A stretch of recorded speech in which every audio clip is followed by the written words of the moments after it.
Assalamualaikum warahmatullahi wabarakatuh. Teman-teman, banyak keluhan dari teman-teman kita yang sedang belajar bahasa Arab, yaitu mereka kesulitan di dalam menghafal kosakata. Itu satu yang pertama. Yang kedua, ketika mereka sudah hafal, kosakata cepat sekali lupa. Ini yang kedua.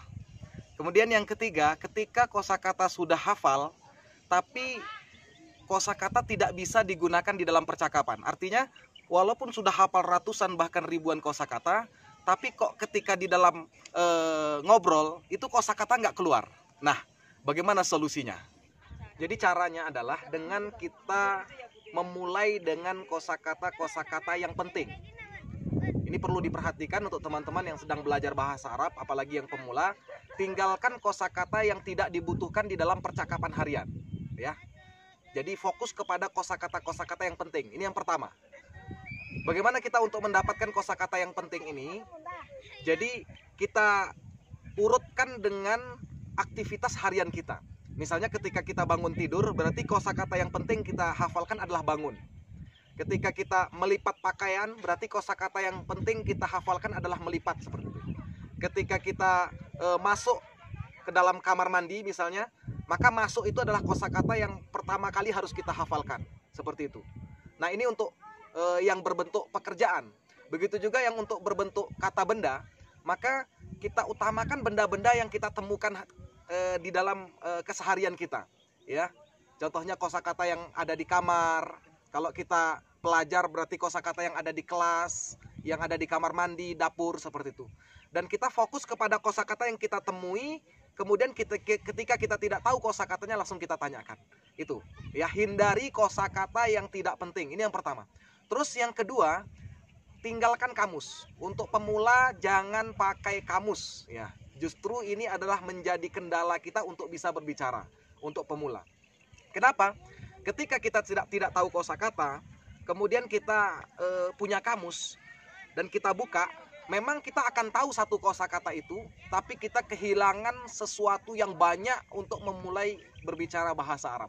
Yang pertama adalah ketika kita punya kamus, maka kita kehilangan interaksi, ya. Misalnya kita tidak tahu bahasa Arabnya selimut, kita buka kamus, kemudian kita dapatkan, nah kita hafal kosakata selimut, tapi kita tidak ada interaksi dengan yang lain. Tapi ketika kita tidak punya kamus, ketika kita ingin menanyakan selimut, ya, kita ingin tahu bahasa Arabnya selimut, kita pergi kepada teman kita atau ustadz kita, nah, kita tanyakan, ya. Sebelum kita bertanya, kita sudah interaksi duluan, ya. Assalamualaikum ya ustadz, kaif hal, urid an as'al al-mufradat, hakadha. Jadi sebelum bertanya saja kita sudah interaksi. Nah, ketika kita menanyakan kosakata, ustadz, apa bahasa Arabnya selimut? Maka ustadz tadi ucapkan lihaf, atau teman kita katakan lihaf, maka kita dapat istima. Nah, istima ini penting. Ketika kita tanyakan, maka kita langsung mendengar kosakata tersebut. Tapi ketika kita buka kamus, kita hanya membaca, kita tidak mendengar. Nah, sangat jauh perbedaannya teman-teman antara kosakata yang hanya dilihat dan yang didengar.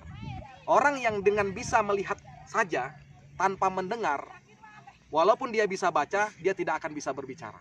Contoh yang jelas kita bisa ambil pelajaran, yaitu ketika orang tuli, dia bisa melihat, dan orang tuli lidahnya normal. Tapi karena dia tidak pernah mendengar kosakata, maka dia jadi bisu. Tapi ketika orang dia buta, tidak bisa membaca, ya, tidak bisa lihat kamus, tapi dia bisa mendengar, maka dia tetap bisa berbicara. Nah, sekarang apa bedanya antara orang yang dia ini tidak bisa mendengar dan orang yang tidak pernah mendengar kosakata? Maka ketika orang tidak pernah mendengar kosakata bahasa Arab, walaupun dia bisa baca, selamanya dia akan bisu di dalam kosakata bahasa Arab. Nah, inilah sebabnya kenapa kok kita kadang-kadang sudah banyak hafal kosakata, tapi kosakata tidak bisa kita gunakan di dalam percakapan. Ketika ngobrol tidak keluar tuh kosakata itu. Nah, ini kita tinggalkan kamus, langsung kita tanyakan. Nah, ketika kita ngobrol, kita tanyakan kosakata, kita kadang-kadang, ya, bisa menambah interaksi kita. Setelah kita bertanya, kita tidak mungkin langsung pergi, kita bisa bercakap-cakap seperti itu. Nah, kemudian ketika kita ini sudah hafal kosakata, setiap kita melakukan kosakata itu kita ucapkan. Misalnya ketika kita mengambil, maka kita ucapkan akhadha ya'khudhu. Ketika kita berdiri, kita ucapkan qama yaqumu. Ketika kita duduk, langsung kita ucapkan jalasa yajlisu. Ketika kita itu melihat, kita ucapkan nadhara yanzuru. Apapun pekerjaan kita berusaha untuk ucapkan. Nah, nanti kita akan temui kosakata yang tidak kita ketahui, maka kita langsung catat. Selalu siapkan buku kecil di kantong. Misalnya ketika kita garuk-garuk. Nah, kita nggak tahu kosakatanya garuk-garuk, kita catat. Nah, sampai terkumpul beberapa kosakata, nanti kita ulang lagi, kita tanya lagi dengan teman kita tanpa membuka kamus. Seperti itu caranya. Begitu juga benda. Setiap kita hafal kata benda dan kita melihat benda itu harus kita ucapkan. Misalnya teman-teman sudah hafal lampu. Ketika melihat lampu, ucapkan misbah. Berjalan lagi ketemu lampu, ucapkan misbah. Intinya, nanti setiap ketemu benda, ucapkan kosakatanya. Jadi mulut kita tidak berhenti dari mengucapkan kosakata yang sudah kita hafal dan mencari kosakata yang tidak kita hafal yang ada di hadapan kita atau yang kita lakukan. Nah, yang terakhir teman-teman, ketika teman-teman sudah bisa menjadikan kosakata itu satu kalimat atau jumlah di dalam bahasa Arabnya, maka apapun harokah kita, gerakan kita harian, itu kita ceritakan dalam bahasa Arab secara langsung. Misalnya kita bangun tidur, istaiqadtu minan naum, thumma aluful lihaf, thumma adhab ilal hammam, ya. Terus seperti itu, apapun yang kita lakukan. Bahkan kita lagi makan akul, rus, ya, wasamak, kadzalika hubus, makliyat, makrunat, hakadha ayyuhal ikhwah. Jadi apapun aktivitas kita ucapkan. Nah, ini solusi untuk teman-teman yang pingin praktek tapi tidak punya lingkungan, tidak punya suasana. Nah, teman-teman bisa mengucapkan setiap kosakata dan menjadikan satu kalimat di dalam setiap harokah.